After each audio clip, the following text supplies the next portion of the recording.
need an edge to make money, too. People have incredible edges, and they throw them away.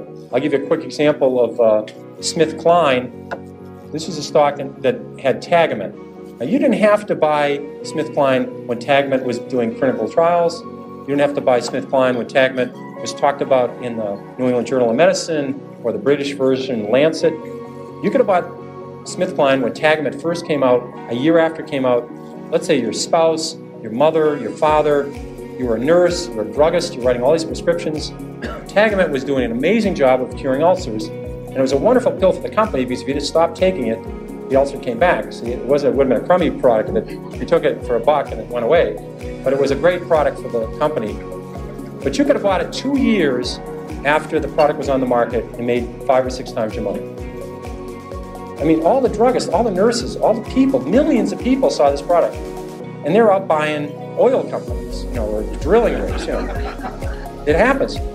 And then 3 years later, or 4 years later, Glaxo, even a bigger company, it's a huge company, a British company, brought out Zantac, which was a better, at that time, an improved product. And you could have seen that take market share, do well. You could have bought Glaxo and tripled it. So you only need a few stocks in your lifetime. They're in your industry. I think of people, if you'd worked in the auto industry, let's say you're an auto dealer the last 10 years, you would have seen Chrysler come up in the minivan. You've seen, if you're a Buick dealer, a Toyota dealer, Honda dealer, you would have seen the Chrysler dealership packed with people. You could have made 10 times your money on Chrysler a year after the minivan came out. Ford introduced the Taurus Sable, the most successful line of cars in the last 20 years. Ford went up 7-fold on the Taurus Sable. So if you're a car dealer, you only need to buy a few stocks every decade. When your lifetime's over, you don't need a lot of 5-baggers to make a lot of money starting with $10,000 or $5,000. So in your own industry, you're going to see a lot of stocks, and that's what bothers me.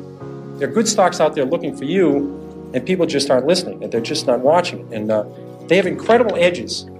People have big edges over me. They work in the aluminum industry. I see aluminum industries coming down, inventory is coming down 6 straight months. They see demand improving. In America today, it's hard to get an EPA permit for a bowling alley, never mind an aluminum smelter. So when aluminum gets tight, you just can't build 7 aluminum smelters. So when you see this coming, you can say, wait a second, I can make some money.